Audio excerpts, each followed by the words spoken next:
What happens when four people with their own deeply personal experiences of suicide come together? One of the most extraordinary conversations you'll ever see.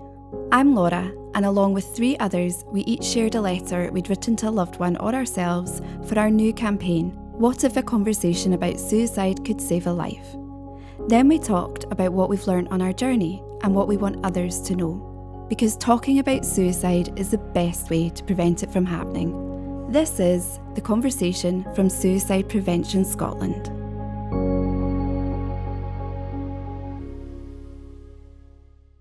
Dear Laura, the pain and hopelessness you feel right now is unbearable, and it's like nothing will ever change. It will and it can if you stay alive. This is what I wish I could have told myself before I tried to end my life. You have nothing to feel ashamed of, and you're not a burden or a failure. That shame you feel about how you're feeling is nothing compared to the shame you felt waking up in the hospital bed. Your devastated boyfriend looking at you with so much worry. You were so worried about talking about it that you buried it all with a smile until you were so trapped there felt like no way out. Nobody deserves to feel the way you did. You deserve to feel hope, peace, and happiness. Talking about how you're feeling is really hard, and you'll feel vulnerable, but it's the bravest thing you'll ever do. You'll slowly start to feel glad that you're still alive. You won't believe it now, but you'll even start to want to stay alive, and not just for your loved ones.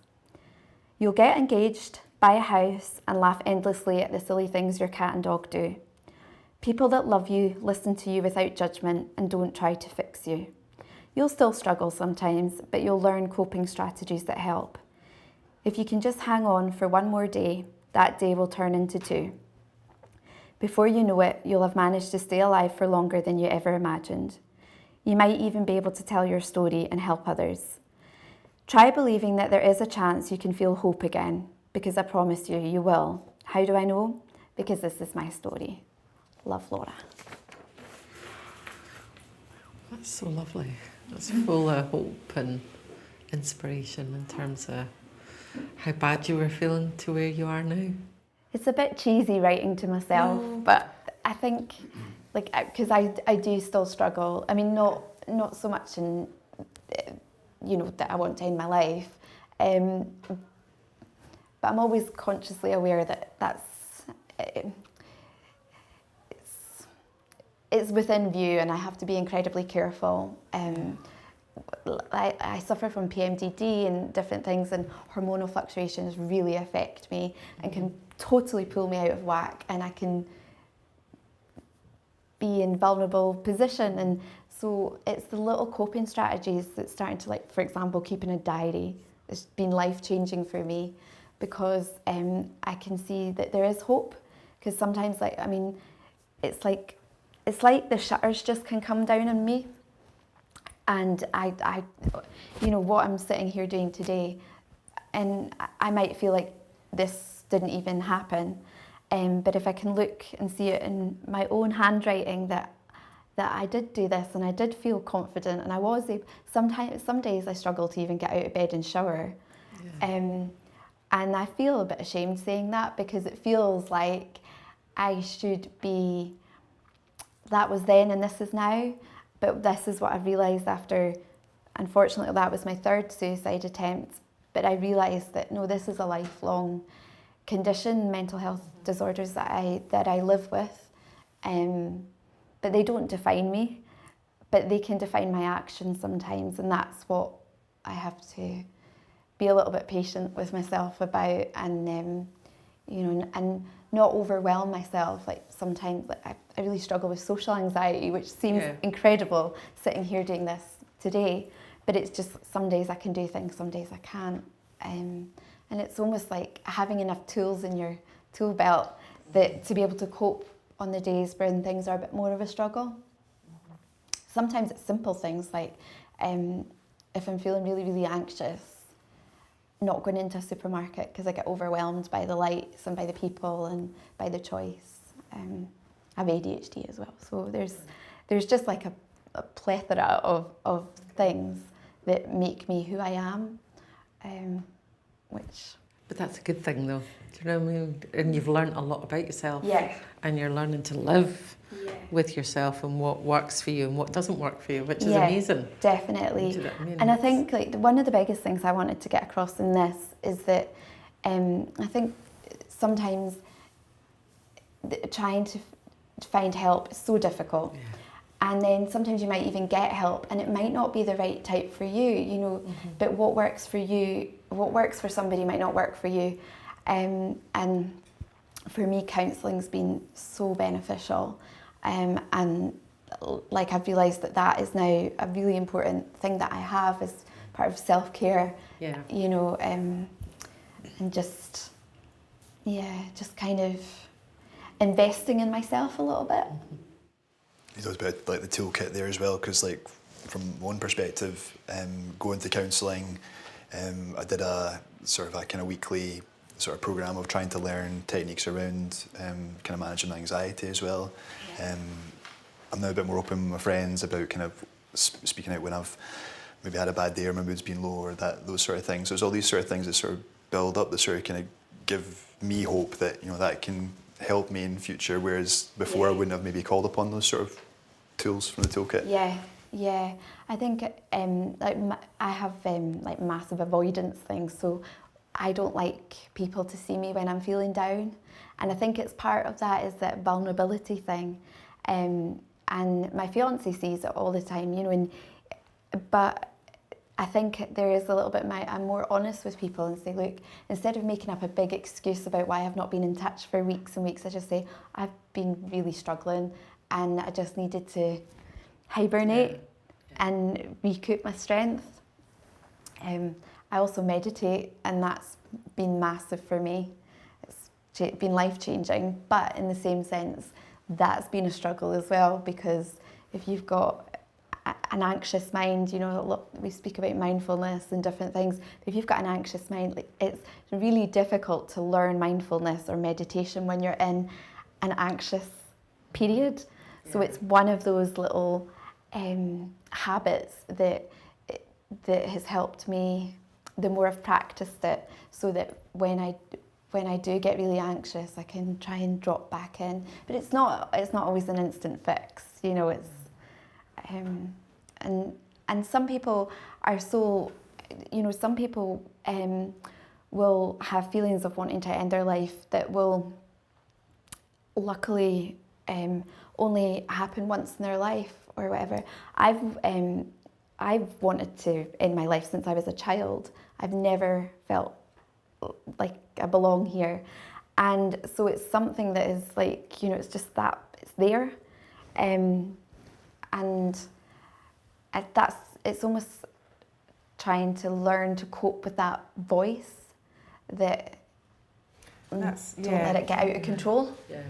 But that must be a real struggle or an exhausting struggle. It's one of the things I think is apparent in all the letters, is how brave you have to be just to struggle through and keep going. And you mentioned, Laura, just even getting to the next day, holding on for one more day.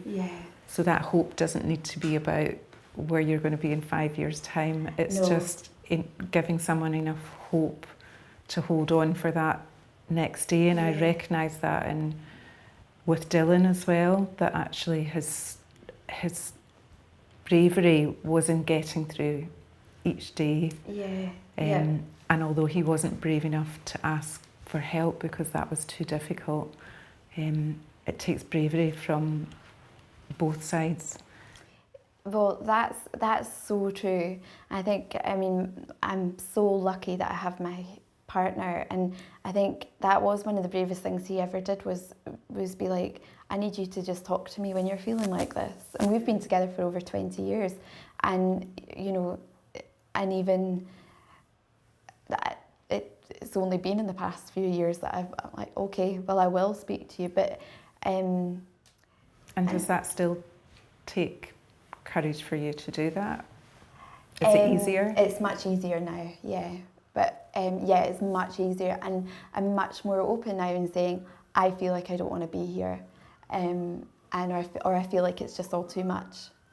That was what really hindered my recovery in the past and led to the recurrent attempts was that I always thought, right, I should be totally fine now.